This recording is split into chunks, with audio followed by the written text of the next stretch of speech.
Vamos a seguir hablando de esto y agradecemos a Gabriela Rivadeneira, expresidenta del Parlamento ecuatoriano y dirigente de Revolución Ciudadana. Y le agradecemos mucho por estar ahora en este espacio para seguir reflexionando sobre esto que en muchos sentidos es inédito. Gabriela, a unos días de que esto sucedió y viendo la evolución que ha tenido, ¿qué decir, digamos, porque las persecuciones judiciales en contra del correísmo no son nuevas?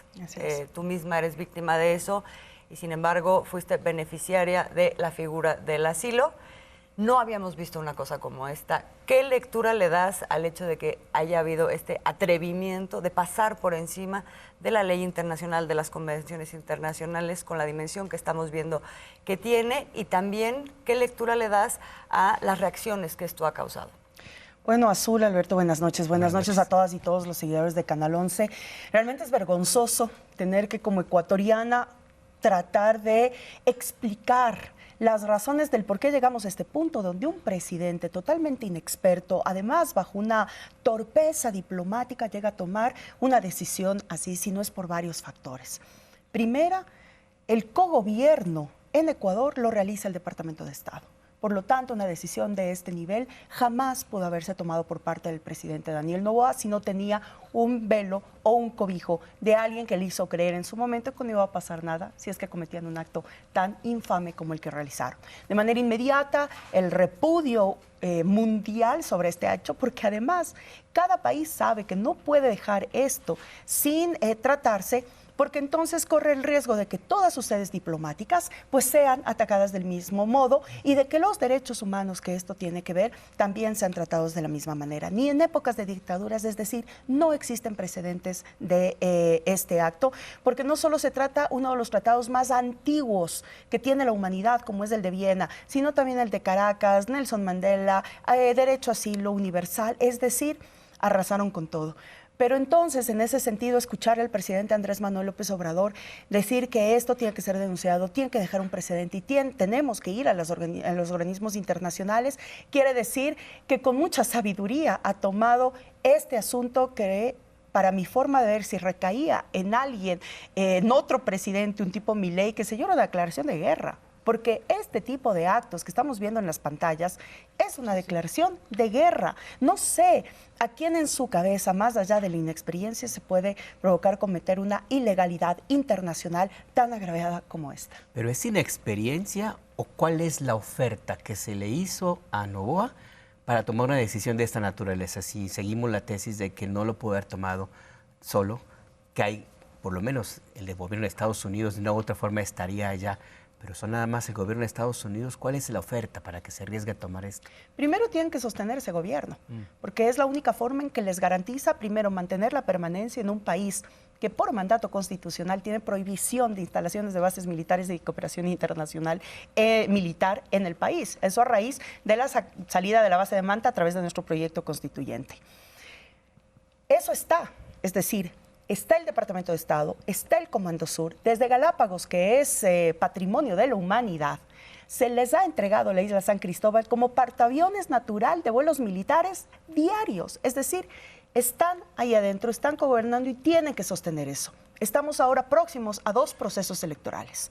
Uno que es ahora, ya el 21 de abril, que es una consulta popular convocada por Daniel Noboa, donde casi todas las preguntas son de seguridad, donde todas esas preguntas pudieron haber sido tratadas por la Asamblea Nacional, pero ya esta muletilla de utilizar la consulta popular, tal como lo hizo Moreno, como lo hizo Lasso, ahora Noboa, para tratar de legitimar su participación política en el país, considerando que él viene sin partido y sin recorrer el territorio, no conoce su patria, mandó muñecos de cartón en campaña, la gente abrazaba a muñecos de cartón.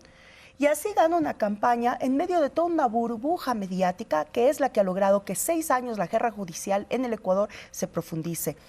Rafael Correa es asilado político en Bélgica, nosotros tenemos asilo político en México, hay otros compañeros en distintos países del mundo en igual condición, y el que más dura le ha llevado es Jorge Glass Espinel en este asunto.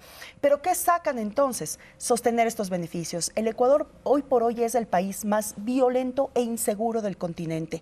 Ya cualquier otro parámetro de comparación que podamos tener no existe. El Ecuador se cataloga desde finales del año del 2023 2023 como el más inseguro. Eso quiere decir que el crimen organizado avanzó con demasiada rapidez. Y bien sabemos que en la realidad de nuestros países no puede haber una avanzada tan rápida del crimen organizado si es que no está la DEA también presente. Ecuador tiene una particularidad y es que tiene el segundo puerto más importante después de México en el Pacífico. En eso, tome en cuenta que siempre ha sido un país de tránsito entre la producción de cocaína, tanto de Colombia como de Perú, pero además es una economía dolarizada.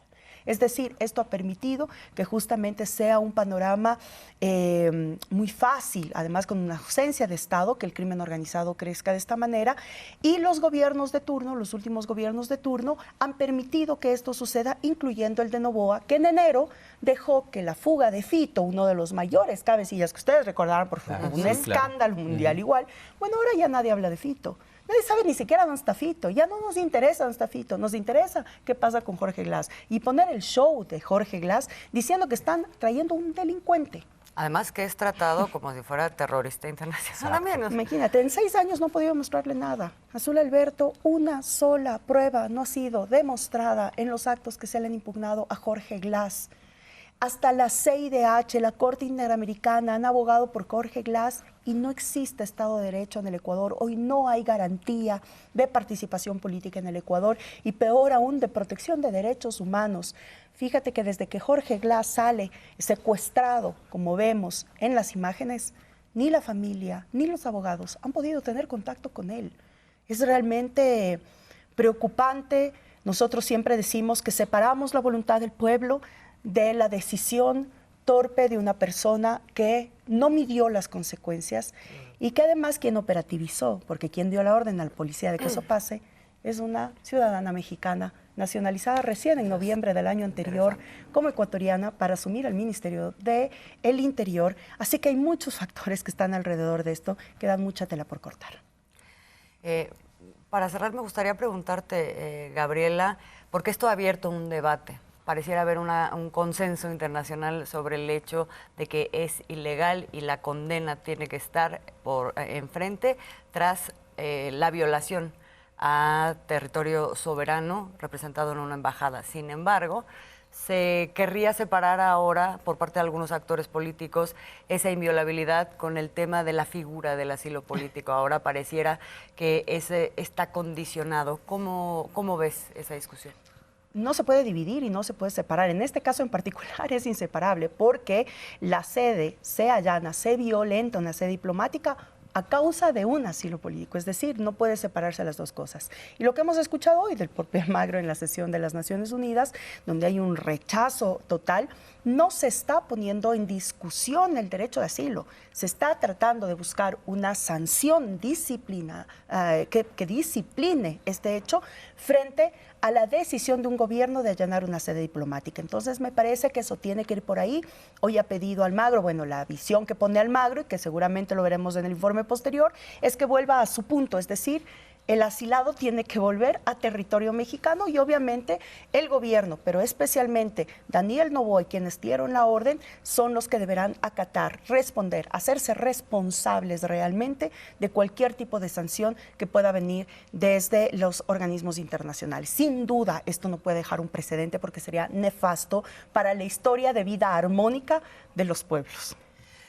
Fuerte lo que nos comentas, Gabriela Rivadeneira. Muchas gracias. Nos has dado mucha luz para entender un poco más de lo que sucede con este conflicto. Muchas gracias, Alberto. Gracias. Gracias, Gabriela, y esperamos verte pronto. Que así sea.